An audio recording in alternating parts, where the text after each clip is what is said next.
What's going on, guys? Welcome to another episode of Bro History. It's Henry Zamota, Danny Abdeljabbar. Daniel? Yo, yo, yo. Daniel, can you hear me? I can hear you. Danny boy. Oh, come on again. Danny you can't do that 2 episodes in a row, dude. Speaking of Irish folk songs, did you happen to hear... Welcome to another episode of Bro History, yada, yada, yada, yada, yada.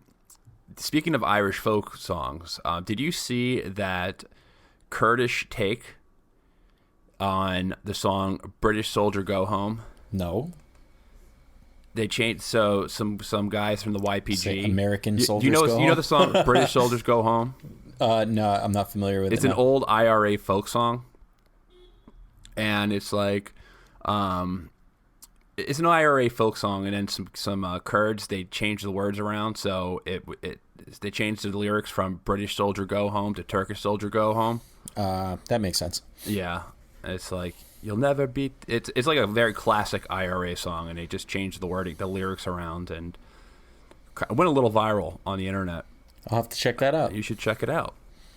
Did it go as viral as the solidarity for the PNW to the Rojava Revolution? I don't think so. Actually, I don't know how viral that went. I'm the only weirdo who saw that video. If you're on YouTube, we'll get to that. We're speaking nonsense right now where no one will know what we're talking about, but this video that I saw this video a really long time ago when it was first released. I saw it in some Facebook group. It wasn't that long ago. It was probably about a year ago. And it's a bunch of I'll just play a little bit of it because it's so funny. Yeah. But I'll just give you some background of it. It's just a lot of, since the YPG and the Kurdish movement, they're a left-wing group. You know, they're Bushnist or you know, whatever. They're communist, socialist. I don't know exactly Democratic what they socialist are. is what they claim to be. They claim to be democratic socialist. Mm-hmm. It got a lot of support from a lot of left-wing groups in the U.S. and the West in general. And with that, you got a lot of the really goofy left-wing groups that supported it. So I'm just going to play a clip of this video. And you'll know what I'm talking about. Solidarity from the Libertarian Socialist Caucus of DSA. Solidarity from Demand Utopia. Solidarity with the Revolution in Rojava from members of the Industrial Workers of the World. Solidarity from Olympia Assembly. My name is May. I stand in solidarity with the Women's Revolution in Rojava. Biji Rojava. From the Pacific Northwest Social Ecology Retreat to Rojava, we send revolutionary greetings. Biji, Biji, Rojava, free, free, free Kobani. Biji, Biji, Rojava, free, free, free Kobani. What even is a libertarian socialist anyway? Rojava! The Kurds have women in their ranks. I mean, dude, I'm sympathetic to it, but to like, you know, the Kurds there and the situation, but like, this is just hilarious. It's just funny, no matter how you look at it. It's very funny. It looks like an Antifa group, and dude, they're not even cool enough to be Antifa. Like, all of their like masks are like brightly colored and shit. I don't know, they're weird. Well, they're in green to reflect the flag, the YPG flag. Sure. BG Ouija. All right, guys, enough of that. So this episode is going to be very strongly improvised. It's been, I guess, a pretty long week for the two of us. And these episodes just kind of sneak up on us, you know what I mean? Am I right? Yeah. Can you attest to that? Totes. And that's not to say that we're completely unprepared for this. You know, we've got some stuff we want to talk about. It's just like so many things happened over the last week that we're not even sure where to start.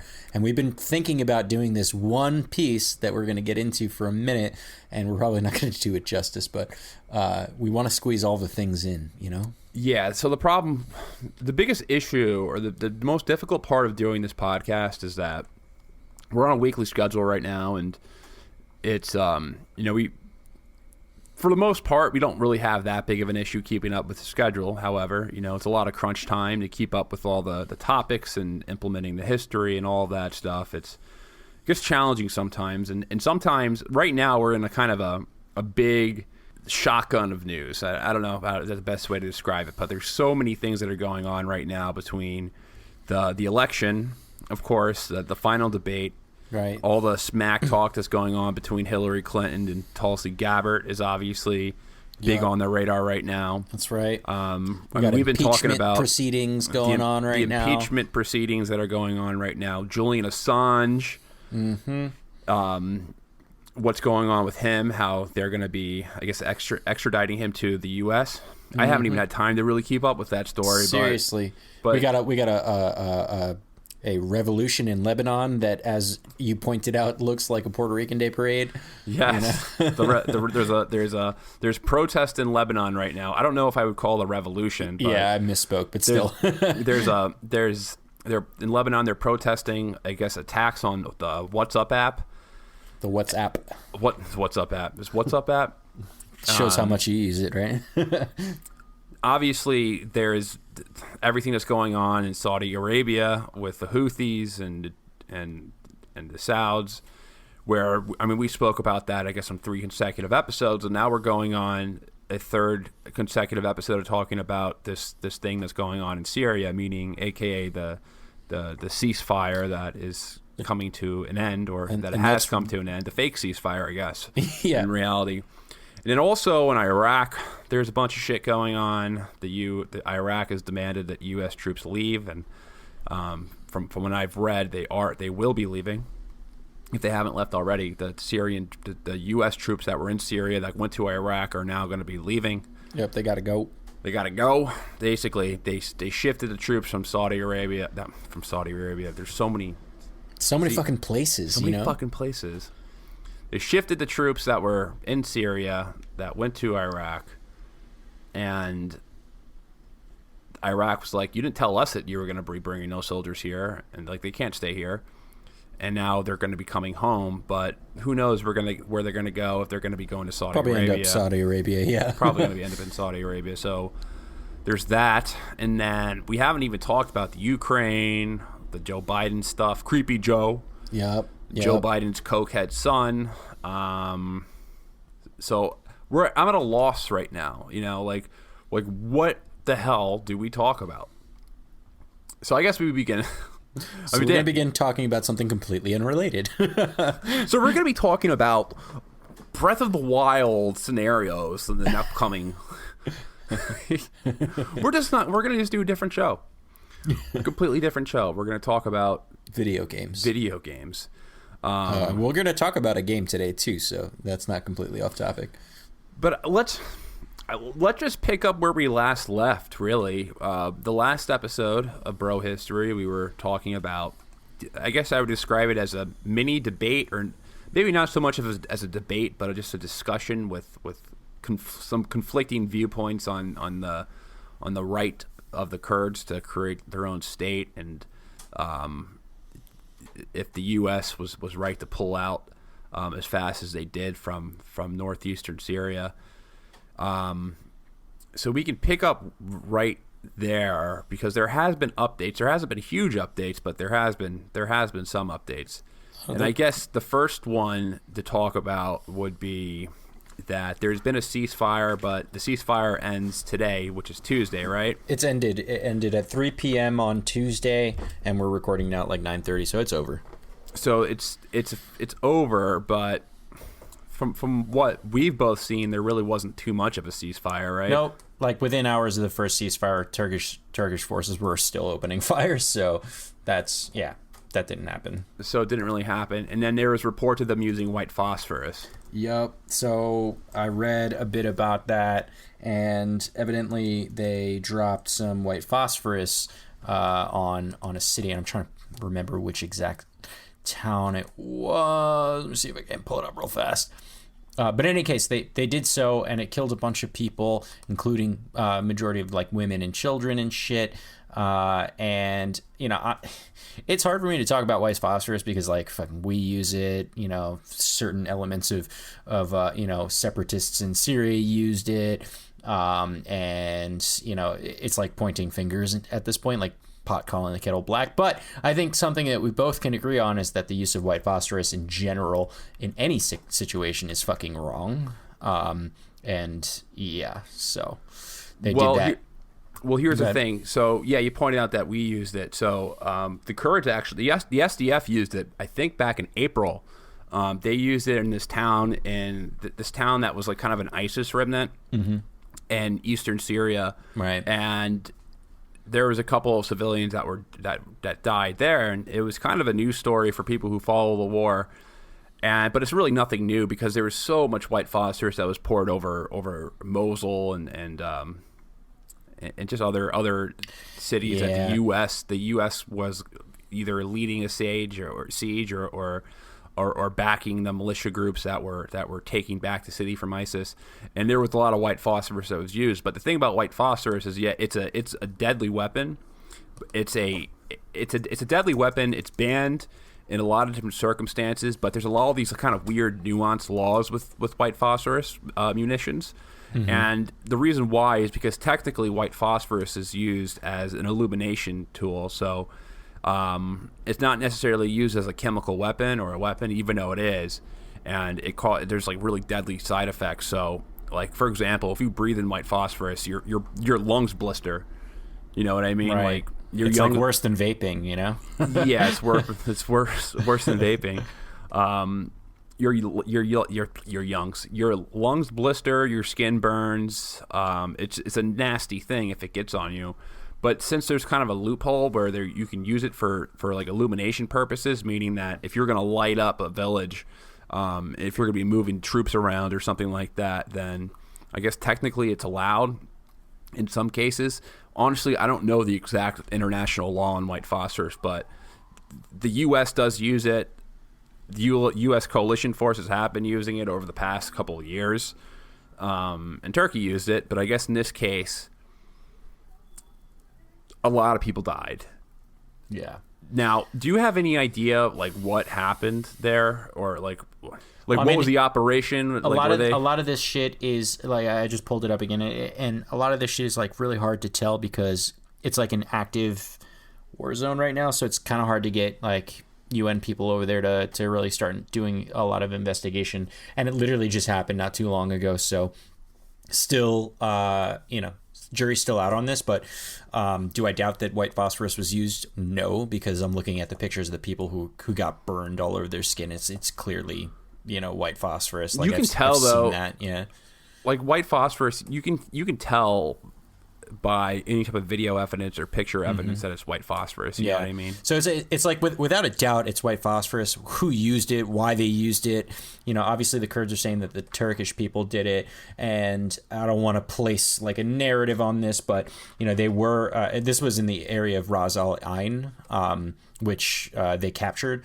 So I mean, I don't really know. It's hard to tell, dude. But the point though is that somebody used white phosphorus. And the likelihood is that it was probably Turkey on account of a bunch of Kurdish and, normal civilians ended up getting hit with it. I can't imagine that they would do a false flag, the Occam's razor here. I don't think that's the simplest answer. Simplest answer is that the Turkish people used it. Maybe legitimately for illumination purposes, but I just don't think it should be used in general. So... Yeah, I agree that it shouldn't be used in general because it's every single time you hear a story about white phosphorus being used, you always hear of the civilian consequences of a bunch of people. It's usually always civilians that you hear, the ones that are like suffering. They never actually hit like fighters with this shit, which is so odd. It's not meant to hit fighters. That's why. Yeah. It's not like a precision. I mean, you can call it a weapon of mass destruction in some cases because there's no precision with white phosphorus. It's really indiscriminate. Where it lands, where it lands is completely indiscriminate. So if you are shooting that over a village just to light the village up so you can move troops around or whatever, or I don't know all the purposes of white phosphorus. Just one case that I know it's used in. Going to land, like the shit is going to land. Like just type in... How many times do we say this? Let's type in the picture so you know what I'm saying because I can't describe it. Good. Well, let me put it this way: to be fair to Turkey, Erdogan says that they don't have white phosphorus at all. Which okay, yeah, okay, okay. So whatever. Now, I don't know. I trust Erdogan. Something about him. I just trust him. I know that, like, when SDF forces have used it, or at least have been accused of using it, like, they're getting it from us. Like, that's how they're getting it, if they're getting it and they're using it. But, we're like, first world country, the most powerful military in the world. Of course, we have white phosphorus. I can imagine Turkey would also have their hands on the shit. Like, it's. I would 100% imagine that Turkey has their hands on white phosphorus. Right. They're one of the biggest militaries in the world. Mm-hmm. They're getting S-400s. That's right. So they just said no to an F-30. Well, they didn't say no to an F-35 deal. The U.S. pulled back on that, right? Mm-hmm. Am I saying? Yeah. No. They have them. They have F-35s. They have the S-400 system. They have not activated the S-400 system. Lindsey Graham recently tried to work out a deal with the fake Minister of Defense in Turkey, and we talked about that in the last episode, where he got prank called. But a big topic of the conversation was not activating the S-400 system and doing it in a way that doesn't, quote, embarrass Mr. Erdogan. So, Mr. Erdogan, I'm going to have to ask you. See, I don't want y'all to turn off the S-400 systems and get Mr. Erdogan all embarrassed. But you do the impression pretty well. Anyway, so white phosphorus is bad. It was used. People died. People got injured. Terrible shit. And yeah, I mean, there was the ceasefire for 5 days, and like within hours, Turkey's already violating it, which is kind of fucked up. But I mean, I could have figured, whatever. Yeah, I guess it's a matter of, Russia and Turkey are going to be doing joint patrols now on that. Yeah, that's pretty big news. Whatever is safe zone. Yeah, that's pretty big news because Russia did back Syria, right? And Russia and Syria moved into the area in order to like basically beat back Turkey, or at least be a counterpoint in the region. And then Russia, isn't hostile with Turkey. They're not allies, but they're certainly not enemies either. They kind of are allies in a way because they're huge trading partners, right? And they're neighbors. They're neighbors. They're trading partners, mm-hmm. But it's just like an awkward situation. It's like Russia's in there trying to back up al-Assad because they have interests in that respect, and they're like, "Hey, we really don't want to fight you, but like we're here and we have to like help them not, have an incursion on their on their sovereign land." So they worked out a deal. You're absolutely right with Turkey, whereby they are going to be jointly patrolling. I think that starts Tuesday at 6 p.m. Eastern time. What, next week or today? Next week. Next Tuesday. Or it might be today. Hold on. When was this put out? No, this was put out today. Yeah. So it's going to be next Tuesday at around 6 p.m. They're going to be patrolling the area. They also worked out some deal with the YPG. So the YPG has to pull out of those areas. They have to pull out of an 18-mile zone. But the town of Kamishli is not included in that zone, and it wasn't super clear if that's going to be if the Kurds have to pull out of that. And that's kind of a big border town for them. But definitely places like Tal Abyad, Ras Al Ain, those are all on the border as well. That's going to be the part of the safe zone. And the Kurds agreed to doing this. Now, that's going to be an operation and a half. As we talked about in the last time around, like pulling out the American forces was dangerous in its own respect. Even though nobody got hurt, it's still a risky operation. It'll definitely be risky for the YPG to do as well, just because they're going to have their backs to, some Turkish forces. So, So, side note. So I read this article on Task and Purpose, and apparently a bunch of U.S. troops, they drew penises everywhere on bases I guess on positions that they were at that the Russian troops were going to take over. That's funny. Speaking of bases, though, did you hear about how there was like a joint fortification with the U.S. and the YPG, the SDF forces, that is, and they were like, okay, the Kurds were like, all right, we're gonna burn down our fortification and get the fuck out of here, because there was a big advance and they didn't want to like give up that fortified area to the Turks. Americans were like, yeah, cool, go for it. And then like a day later, Trump decides to pull them all out. So it's like they didn't get any backing from the U.S. after they set their fortifications on fire, and now they're like shit out of luck. They're like, oh, well, I guess we got to go now. That was an interesting story that came out in the last couple of days. Yeah, another interesting story though is something that we wanted to discuss was the refugee situation right now, because now refugees are going, because now refugees are. It seems like right now, just off like the base level stuff that I've seen from the mainstream news, is that there's more Syrian refugees now. That this invasion is creating actually more refugees, I guess, for the short term at the very least, and a lot of them are going over to Iraq. Yeah, we'll see. I mean, there's 7,100 specifically ended up in Iraq over the last 7 days, which is a lot of people. And, you know, I've been kind of floating this idea, I mean, this like opinion, I should say, that I don't believe that Turkey, Erdogan's intentions are right. In the sense that his stated intention is to clear, you know, a safe zone, quote unquote, in the northern border of Syria, so that he can repatriate a bunch of refugees. But, you know, when he went off and tried to use the refugees themselves, the 3.6 million refugees that he has, as a leveraging point against the EU, who were disparaging him for doing this operation, that gave me a signal like, hey, this guy is, you know, he doesn't give a shit about the refugees. Like, he's just in it because he doesn't like the Kurds. And he's taking advantage of a situation where the U.S. isn't propping them up anymore. And now we're hearing, you know, a lot of reports of just crazy shelling in the area. Obviously, that, you know, it's a war, right? It's a battle. And, you know, the collateral damage is real. Like, people are dying, and even more people are forced to be displaced, right? No one sits still in their house when they're being shelled. Like, it's crazy.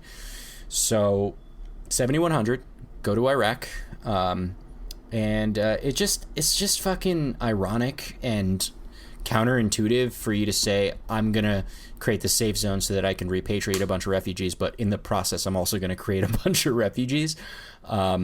It's just, I don't know. What's the number right now? 36 million? 3.6. 36 would be like 30, all of the Kurds. 36. 30, that would be that'd be more. Yeah. 3.6 no, million. 40 million Kurds everywhere, the Kurdish diaspora. But 3.6 million Syrian refugees, which includes some Kurds and things like that. But it's just Syrian refugees. It's really insane to think about all the refugees that have been sprawled out over the past 10 years. Right. And I was thinking about, because being a refugee it's an awful experience. It's terrible. You got to pick up all of your stuff, and you have to leave. And typically, the journey between leaving a war-torn country and being smuggled out to another country is incredibly dangerous, because every single country that all the mediary countries that you're going through are typically pretty dangerous themselves. And especially if you're a Syrian refugee, if you have the option of going two ways. You know, the two ways are predominantly you go up through Turkey, and then you hope to somehow maybe either make it to Greece or somewhere, or and make your way up to Europe. And on your way there's foreign fighters coming in on the opposite road. Right. You go in there, and then going into the country are foreign fighters. Now, or you can go over to Egypt or Libya and try to go over the Mediterranean, which is an incredibly dangerous boat trip, and hopefully an Italian ship picks you up. But something I found really interesting, and I saw this this was released a couple of years ago, but it was a very interesting point-and-click game that was released by BBC, and it was a point-and-click game, or choose-your-own-adventure. You know that old game? What was it called? Like Dungeons and Dragon or Dragon Slayer? Is that what it was called? Dungeons and Dragons is a tabletop game, but so not. More, I think more it was like called contemporary would be Bandersnatch, which is the the Netflix show thing where you pick options throughout the video. Is that was actually really cool. I recommend Black it. Mirror? Yeah, it's a Black Mirror thing, but it's called Bandersnatch, and like a video plays, and like you have like a couple seconds to choose like an option or whatever, and it's actually really cool. But this is basically the same, and it came out April 2015, so it's been many years. But I think you kind of want to run through it and see what happens if we were refugees, right? Yeah. So it's a BBC game. It's a choose your own adventure game where you have to make choices, and we'll see if you make the right one. So All do you want to go first? Yeah, let's begin my journey, and I'm going to choose male. Okay, some tough choices. There's 9 million Syrians forced to leave their homes, yada yada. I sold my house in Damascus for a fraction of its value, $20,000, right? I'm now in Lebanon, but my dream is to go to Europe. All right, as a Syrian, I get to go to Europe through Turkey or Egypt. What do? Do I pick Egypt, which is cheap, but living conditions are poor, and then I have to go by sea? Or do I go Turkey, which is more expensive, but the living conditions are better, and I can reach Europe by land? I'm going to go Egypt just because. That's a tough decision right there. Do you go to Egypt or do you go to Turkey? So if you go to Turkey, it's more expensive to go to Turkey, right? That's what the game says? Yeah, it's more expensive. Yeah. And Egypt is, what does it say about Egypt? Poor the living. risk? What's the bad? Because they're both bad options. Yeah, it's cheap, but the living conditions are poor, and I have to travel to Europe by sea. Which sucks because your boat could sink and you could die. That's and right. There's sharks. And there's pirates. And there's also militias that are going back and forth because Libya is a failed state. Egypt at this time is, when this was made, was not doing very well. Not doing very well. Northern Africa was not doing very well at this time. So, and there's just floods of migrants not only going from Syria but also from the rest of Africa that were migrating over to Europe. So it's a tough choice, but you're going with Egypt. Right, I went with Egypt. Okay, so now there's 130,000 refugees in Egypt. It's not stable. Jobs are scarce. I got lucky and I got a visa, even though a bunch of people didn't. And now I met Ahmad, who's a smuggler, and he says he can help me. Don't trust Ahmad. Well, Ahmad explains that I have two options. I can go to Italy from Alexandria, or I can go to Libya, where the sea crossing is shorter. So, but here's the thing. So you can go to Libya, Benghazi specifically. Yeah. Do you want to go to Benghazi? No, I don't want to go to Benghazi. No one wants. Do you want to go to Benghazi in 2015? No, that's the last place. If you were going to say, you got to go to one place in the entire world in 2015, Benghazi would be the very last place I'd want to go. Right, I'd end up bumping into Hillary Clinton, You end up bumping into Hillary Clinton or bumping into Al Qaeda, or being sold into slavery. Let's go with Alexandria. Let's see what happens. All right, so I took a 4-hour bus ride to Alexandria. Ahmad, he brought me to like an apartment. He's like, stay here, chill out, and he wants $7,000. And apparently I gave it to him. And he takes my money and leaves. Everything is disgusting. I haven't seen him for 5 days. My food is running short. Ahmad bounced. I called him, but he didn't get no answers. It's fucking Ahmad. Let's see. That's so Ahmad. I got to choose. Do I stay in the apartment? Do I go out? So if I stay in the apartment, I could run out of food, and maybe he took my money and I'm fucked. If I go out, I could be recognized as an illegal immigrant and deported back to Syria. And if I send my sister, which is an option, send my sister to go get supplies, but if they're caught, then all of us can get deported also. Shit. Stay in the flat, go out, send my sister. You can't send your sister. No, definitely that's not an option. I'm going to go out myself. I go out. I try so I went out. I go to the bus stop. Can't find Ahmad. I ask around, no luck. I buy some food, go back to the apartment. And then apparently the neighbors called the police. People are talking and shouting. And we all just got detained by Egyptian security officials and held in a police station, and that I can only be released to Syria at my own expense. I'm in prison. And that's the end of my journey. That's your that's the end? Yeah. Well, you should have, I guess, you should have went to Benghazi. All right, you try. All right. Select your character, begin your journey. All right, I am a male. Tough choices. More than 9 million Syrians have been forced to leave their homes. All right, you read this already. Yeah. So pick a route. What do you do? Egypt is cheap, but living conditions are poor. The ongoing journey has to be by sea. Turkey is more expensive, but the living conditions are better. You could reach Europe by land. All right, I am going through Turkey. The flights from Beirut to Istanbul have taken a large chunk of your money. After a week in Istanbul, you meet Abu Hassan, a smuggler. He takes you to a busy cafe in the center of town. He says you can get to Greece for an initial $3,000 deposit per person. Do you pay him the deposit? This week you've just spent in Turkey has already drained a lot of your resources. Pay him the deposit, or refuse to pay him the deposit because you know that there are many fraudsters and don't want to lose your money. Do I trust Abu Hassan?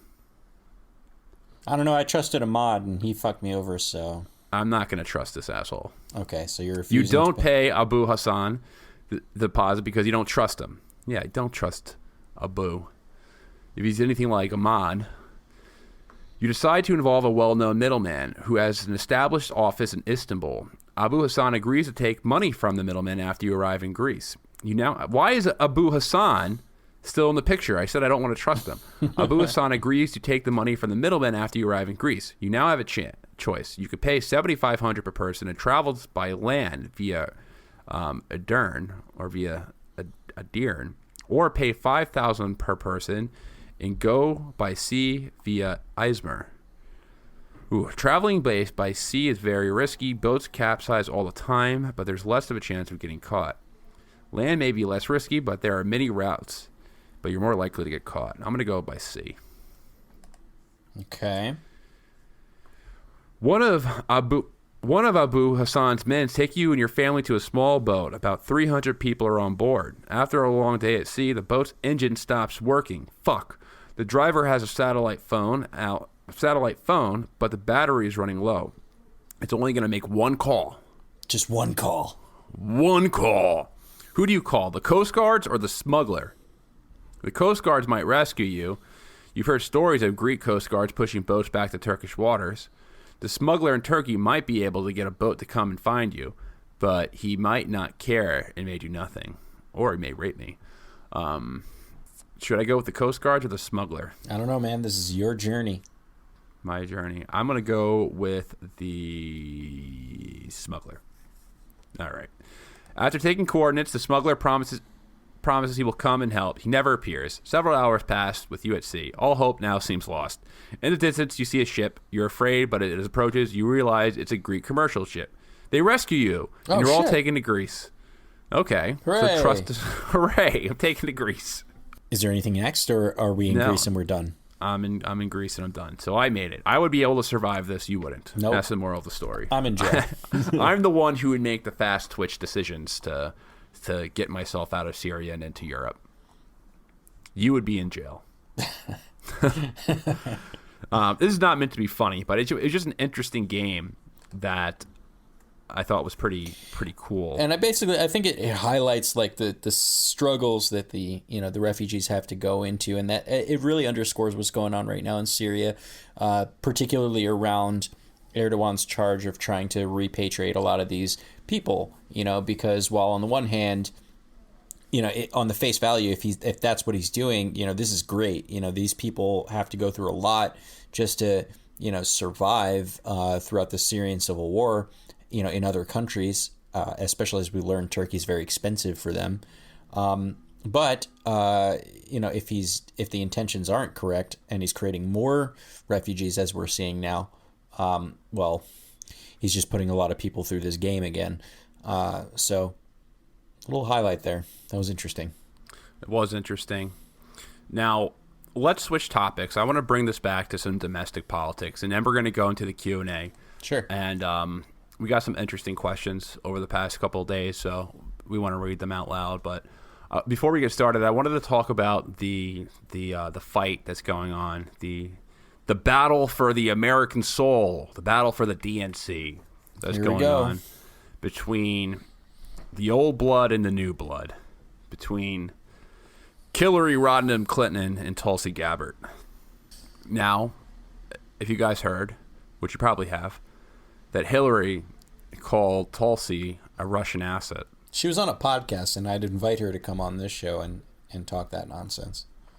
Who, Hillary? Yeah, why not? I'd totally talk to her. Why not? Do you think Hillary Clinton would come on this show? I don't know, man. She was on another show.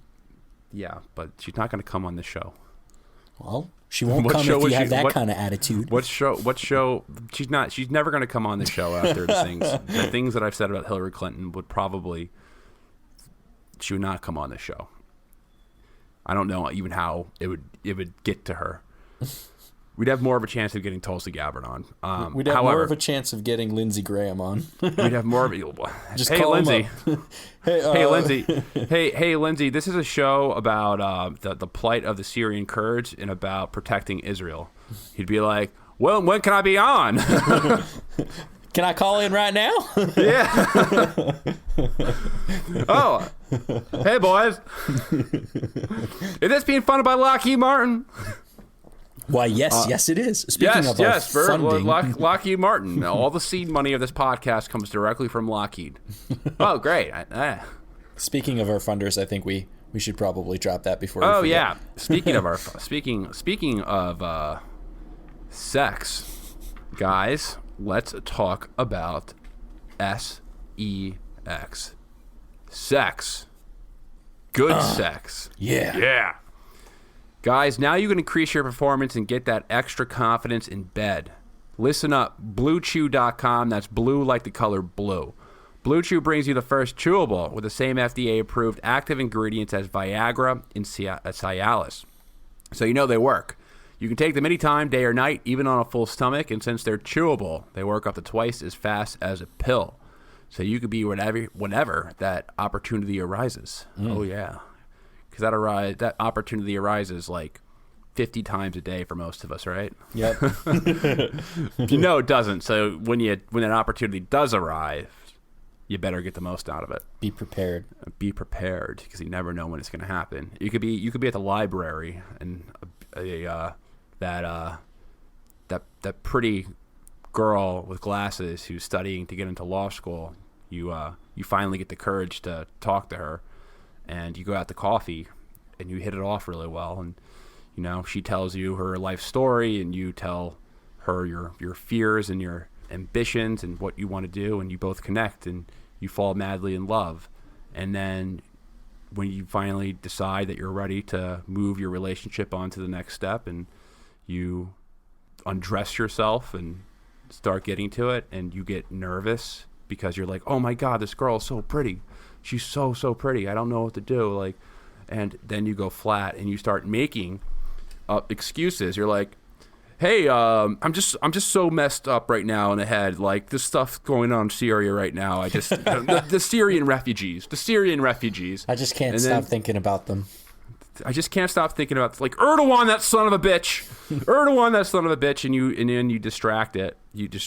And then the whole experience becomes very awkward for you and her, and she thinks it's her, but it's actually just you. Nothing turns off the ladies like talking about Erdogan. Well, guys, if you can benefit from extra function and more confidence where it counts, Blue Chew is the fast and easy way to enhance your performance. Most guys talk a good game, but Blue Chew helps you follow through. Blue Chew is prescribed online and shipped straight to your door in a discreet package, so no in-person doctor visits, no waiting in the pharmacy, and best of all, no more awkwardness. They're made in the USA, and since Blue Chew prepares and ships direct, they're cheaper than a pharmacy.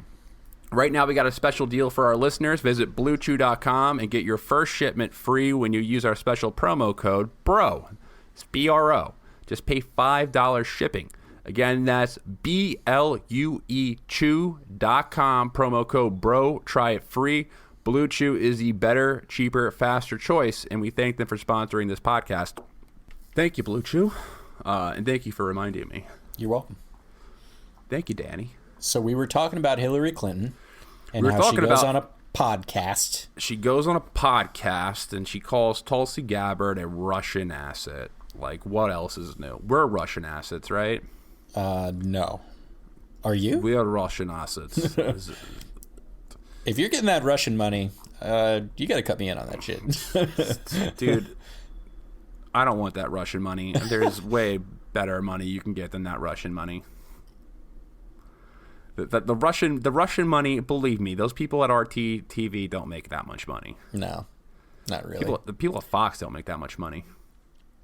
Some of them do. Like the main headline people at Fox make a lot of money. Well, that's where all their money goes.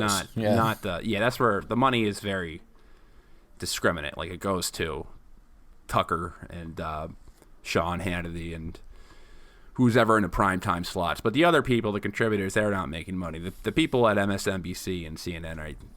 Honestly, I don't really know. I couldn't actually tell you what their salaries would be making. I would imagine that CNN anchors and contributors are making more. But then again, I have zero clue. Who knows? I'm speaking out of my ass completely on this. But as usual, I digress. She calls Tulsi Gabbard a Russian asset, which was just kind of hilarious because most people were defending her. So Van Jones was on CNN defending her, and CNN defending Tulsi. That is just defending Tulsi Gabbard. And CNN has been the most hawkish network, besides maybe MSNBC, on the whole RussiaGate thing. And I mean, we can even talk about the Jeff Zucker thing. I don't know if you've heard about that with Jeff. Like, there's been do you know who James O'Keefe is? No, who's that? He runs Project Veritas, or whatever. You ever hear about that? Yeah, I have. They go undercover. They're a conservative group. They go undercover and they expose like mainstream media for being left-wing bias. And they had someone on the inside talk to Jeff Zucker, who's the president of CNN, and they kind of uncovered that a lot of the way that the programming is delivered is comes from the top, meaning that Jeff Zucker has like these morning briefs and tells them what to report. He's like, report on this stuff. Just stay focused on Trump. And a lot of people at CNN were getting frustrated with him. But that's another thing that I just completely digressed on. So everyone has been defending Tulsi Gabbard. The point being, of course, is that even in a place like CNN where they might have some bias, and whatever, they totally did not follow this line of argumentation that Hillary Clinton dropped, which frankly, as a person on the left, I didn't appreciate it. I thought it was bullshit. Like, shut the fuck up, Hillary. You lost. Go away. Like, go hide in your corner. Stay, keep walking in the woods like you did before. One. And two, if you're going to come out with such an allegation, you better come with some real fucking, evidence. Because, all she was doing is talking shit. That's all she's doing. And it's like, shut up. That's not helpful. That's not helpful for the party. It's not helpful for the election. Why the fuck would you say that? Why would you say that? I think it goes deeper than her general hawkish. Like, a lot of people are just like, it's because of the hawkishness of Hillary Clinton. No. Yeah, she's a complete hawk. But I think it goes into a personal gripe in 2016 when Tulsi stepped down from the DNC chair. And endorsed Bernie Sanders for the election. Butthurt that she didn't get an endorsement from Tulsi, so she's going to call her a Russian plant. Stop being a little bitch. I think that's probably a lot of it. Like, it's a personal gripe because there's a personal. It sounded like a personal hit from Hillary on Tulsi, and she's just butthurt that she endorsed Bernie Sanders and she has called out a lot of the corrupt aspects of the DNC, which Hillary Clinton is definitely a huge part of. Now, it's interesting because Tulsi Gabbard, she had this tweet, and I don't have the tweet in front of me, but I'm sure a lot of people have already read it who, if you're listening to this show, you could, or have been listening, we've talked about Tulsi quite a bit. And I'm assuming you follow her on Twitter, or at least saw the tweet, but she said that Hillary Clinton is the antithesis of the rot that's in the DNC, and she said that her and her proxies control. I'm completely paraphrasing it right now because I don't have the tweet in front of me, but she says that like a lot of the things, a lot of the mainstream media and a lot of the media bias is coming from Hillary Clinton proxies. And I actually disagree with Tulsi on this. I think Hillary herself is a proxy, not so much that these are all proxies to Hillary Clinton. That's interesting. Who is she a proxy for? Just Joe Biden? She's a proxy to everyone who funds her campaigns and all the people that she's been doing business with over the lifetime of her shady career. That's probably true. But look at it this way. I just thought it was a shit move by Hillary Clinton, because, just being pragmatic about it, the likelihood that Tulsi gets this nomination is really low. She's not polling high enough, and there are no more debates, presumably, that she's going to make it to where, she can rise in popularity, barring any craziness, because shit, anything can happen at this point. But she's probably not going to make it. She's not polling high. It'd be one thing to criticize, like, the top 5 or even the top 3, if Tulsi happened to be, the top 3 contender or something like that, and Hillary Clinton wanted to raise some concerns that she might be a Russian plant or something like that, then I might be more apt to look into it. But at this point, you're just punching down, and it's not a good look, and it's just not helpful in general. Like, it's helpful for Tulsi Gabbard that she comes out against her because I think her put her in the fundraising news for sure. Her donations have increased. I think her poll numbers have increased. Yeah, her poll numbers weren't huge. Maybe they're colluding with each other, and that was on purpose, right? I completely doubt it. I think that she's just an incredibly bitter witch of a woman who couldn't help herself, and she's also incredibly hawkish on Russia, who she blames for losing the election. And there's a bit of merit to that, but that still doesn't discount like what I wouldn't say said. There's any merit to that. I think she lost the election because of her corrupt, ugly self. There's merit to that too. It's a complex situation, dude. Where do you start with a monster? Answer. Like, I don't even know where to start with a monster like Hillary Clinton when it comes to her, the criticizing her. Like, I always think of the first thing I think of when I think of Hillary is we came, we saw, he died. Speaking about when they killed Gaddafi the day after, or no, it was that same day after there was a video of him getting raped and sodomized. Right. She was like, he came, he saw, we died. She sounded like a witch. I also think of that Kathy Shelton case that took place back when in like the 70s, when she was covering back when Hillary Clinton had a Southern accent because she was in Arkansas, because how she switched out accents back and forth, and she helped a man who beat and raped a 12-year-old girl get his sentence reduced. And she was representing him, right? She was representing him, and she was completely delighted that she got him loose. And the trial was just so completely messed up. What happened was that this guy had the evidence, the smoking gun was this bloody piece of underwear. And I guess they cut out a section of this girl's underwear for evidence, and the section that was cut out, the one with the blood, got lost. And then Clinton took the remaining underwear with a hole in it.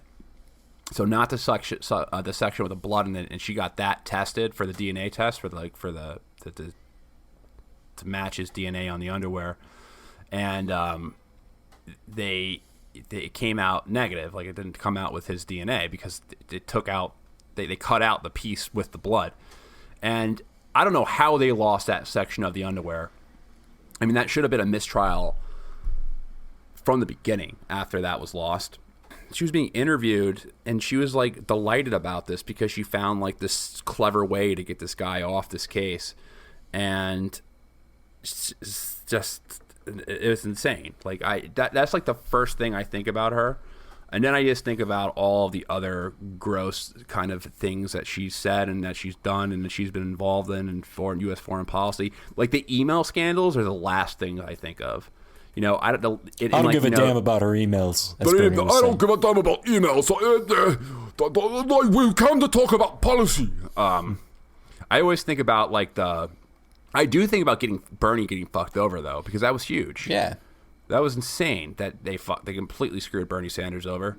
I just think about her constant flip-flopping, like on subjects related to NAFTA and then gay marriage, the sniper fire in Bosnia lies, where she said that she was running from sniper fire in Bosnia, and Sinbad comes out, who was on the trip with her, saying like, the most dangerous thing that I saw was finding a good restaurant. Like, it was like completely contradicting her. And then, of course, like, she was completely backed by her Senate campaign in New York was completely backed by Mark Rich, who at the time was on the FBI's most wanted list for racketeering and like doing business with Iran and countries that were under sanction. And her insistence on setting up no-fly zones in Syria during the election and escalating conflict with Russia. And then, of course, Benghazi. I mean, that's just... And blaming the attack on Benghazi on some video on Muhammad when it was, like, clear signs of violence before then. And Libya, of course. Obama said that it was Hillary Clinton who was one of the big champions of removing Gaddafi from power, and we all know what happened to Libya. There was open-air slavery afterwards. She's just one of the most crooked politicians ever, and I think most progressives and libertarians and conservatives all agree on this just insane woman. Or I don't even want to say insane, just this corrupt politician who... Well, Henry, tell me how you really feel about Hillary Clinton, though. Oh, well, I mean, that's not even... I could do an entire podcast on her crimes against humanity, but, you know, I don't want to seem biased. Right.